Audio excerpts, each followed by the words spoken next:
এটা হচ্ছে আমাদের শিলিগুড়িতে ফ্রেশ ওয়েস্ট ম্যানেজমেন্ট আমরা নতুন করে স্টার্ট করছি। পুজোর পরেই আবর্জনামুক্ত নতুন শিলিগুড়ি পাচ্ছে শহরবাসী, জানালেন ডেপুটি মেয়র রঞ্জন সরকার। পুজোর পর থেকে নতুন শিলিগুড়ি গড়ে উঠবে। শিলিগুড়ির ডাম্পিং গ্রাউন্ড আবর্জনা স্তূপে পরিণত হয়েছিল। সেই ডাম্পিং গ্রাউন্ড অন্যত্র সরিয়ে নেওয়ার দাবি উঠতে থাকে, কেননা ডাম্পিং গ্রাউন্ডের আশেপাশের বাসিন্দাদের দুর্গন্ধে টেকা দায় হয়ে উঠেছে। এই ডাম্পিং গ্রাউন্ড নিয়ে একাধিক পরিকল্পনা নিয়েছে শিলিগুড়ি পুর নিগম। এই ডাম্পিং গ্রাউন্ডকে পরিষ্কার করার লক্ষ্যে একটি এজেন্সিকে দিয়ে আবর্জনা প্রক্রিয়াকরণের কাজ শুরু হয়েছে। তা থেকে উৎপন্ন সার বাজারজাতও করা হবে। বুধবার শিলিগুড়ি পুর নিগমে মেয়র পরিষদ মানিক দে, ডেপুটি মেয়র রঞ্জন সরকার, পুর নিগমের কমিশনার সোনাম ওয়াংদি ভুটিয়া সহ পুর নিগমের আধিকারিকদের নিয়ে একটি এজেন্সির সঙ্গে বৈঠক হয়। এজেন্সিটি আবর্জনা নির্মূল করতে তাদের নানান পরিকল্পনার কথা পুর নিগমের সামনে তুলে ধরে। বৈঠক শেষে রঞ্জন সরকার বলেন, ফ্রেশ ওয়েস্ট ম্যানেজমেন্ট নতুন করে শুরু করা হচ্ছে। এবার শহরকে একেবারে দূষণমুক্ত ও পরিষ্কার পরিচ্ছন্ন করার কাজটা ত্বরান্বিত হবে। বছরখানেকের মধ্যে শহরকে একটা সুন্দর পরিবেশ দিতে পারবো। পুজোর পরই আবর্জনামুক্ত নতুন শিলিগুড়ি পাচ্ছে শহরবাসী। তিনি জানান, প্রায় 50 কোটি টাকার প্রকল্প এটি। এটা হচ্ছে আমাদের শিলিগুড়িতে ফ্রেশ ওয়েস্ট ম্যানেজমেন্ট আমরা নতুন করে স্টার্ট করছি, যেটা ইতিমধ্যেই আপনারা দেখেছেন যে ডন বস্কো স্কুলের পাশে 3টে পাহাড় ছিল লিগেসি ওয়েস্টের। সেটা ইতিমধ্যেই আমরা বোর্ডে আসার পর আমাদের যে ডিপার্টমেন্ট কেএমডিএ তারা এই লিগেসি ওয়েস্টটাকে ক্লিয়ার করার জন্য তারা 18 কোটি টাকার আমাদের প্রজেক্ট দিয়েছিল, এবং সেটা আপনারা দেখেছেন খুব তাড়াতাড়ি খুব সাকসেসফুলি আমরা যে 3টে যে ওখানে ডাম্পিং গ্রাউন্ড যেটাকে বলতো সেটা ছিল, তার মধ্যে সি যেটা সেটাকে অলরেডি আমরা ক্লিয়ার করতে পেরেছি এবং গ্রিন করতে পেরেছি। এখন যেটা আপনারা লক্ষ্য করছেন যে সারা শহর জুড়ে প্রতিটা ওয়ার্ডে, এর আগে কয়েকটা ওয়ার্ডে, খুব হাতে গোনা কয়েকটা ওয়ার্ডেই শুধুমাত্র সলিড ওয়েস্ট ম্যানেজমেন্টের কাজটা প্রকৃতপক্ষে হচ্ছিল। সেটা পরবর্তীকালে একেবারে থুবড়ে পড়েছিল।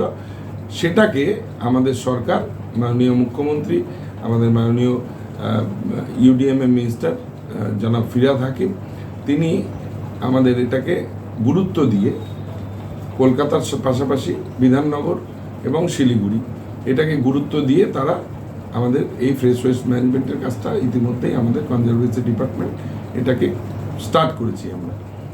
এখন আমাদের প্রায় 17-19টা ওয়ার্ডে আমরা ইতিমধ্যেই আমরা ফুল ফ্লেজেড আমরা স্টার্ট করতে পেরেছি। একেবারে ঘরের থেকে সেগ্রিগেটেড ওয়েস্ট কালেক্ট করে সেটাকে আমরা আমাদের গাড়িতে গাড়ির মাধ্যমে কোনো জায়গায় যাতে ডাম্পিং না থাকে সেটাকে আমরা ফ্রেশ ওয়েস্টটাকে সরাসরি আমরা গ্রাউন্ডে নিয়ে যাচ্ছি, এবং গ্রাউন্ডে গিয়ে সেই সেগ্রিগেট যে ওয়েস্ট আসছে সেটাকে আমরা সঙ্গে সঙ্গে সেই ফ্রেশ ওয়েস্টটাকে আমরা প্রক্রিয়াকরণের কাজ ইতিমধ্যে শুরু করেছি।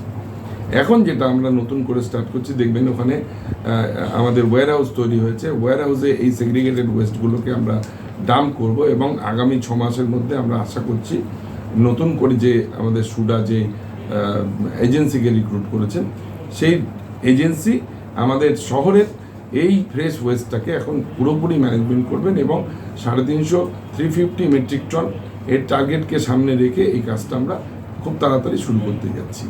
আজকে তারই একটা আমাদের সামনে সেটাকে উপস্থাপন করলেন এজেন্সি চলে এসছেন এবং তাদের কাজ তারা শুরু করে দিয়েছেন ইতিমধ্যে।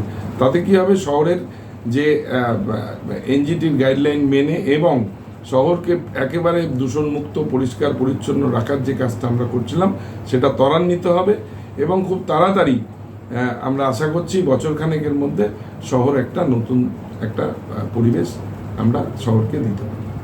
এর যে ওয়েস্টটা যখন কাজে লাগবে, হ্যাঁ ডেফিনেটলি এর থেকে যেমন এই প্রক্রিয়াকরণের মাধ্যমে যেমন এখানে ভালো মাটি যেমন বেরোবে, পাশাপাশি এখানে সার প্রক্রিয়াকরণ হবে, সার তৈরি হবে, সেই সার বিভিন্ন জায়গায় আমরা এখান থেকে সেটাকে সোল্ড আউট করতে পারি। আশা করছি সেপ্টেম্বর মাসের এন্ডে ফুল ফ্লেজেড স্টার্ট তো হয়েই যাচ্ছে। এখন এই ফ্রেশ ওয়েস্টটা কালেকশনের কাজ আমাদের চলছে। অলরেডি আমরা প্রায় আমাদের মার্কিংয়ের 100 থেকে 150 মেট্রিক টন আমরা রোজ আমরা এই ফ্রেশ ওয়েস্ট কালেক্ট আমরা করতে পেরেছি।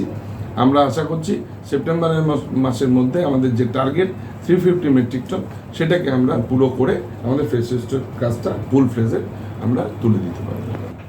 একদমই তাই, পুজোর পর থেকে নতুন শিলিগুড়ি পরিষ্কার পরিচ্ছন্ন যে টার্গেট নিয়ে আমাদেরকে মানুষ ম্যান্ডেট দিয়েছিলেন, আমরা সেটাকে পূরণের পথে এগিয়েছি।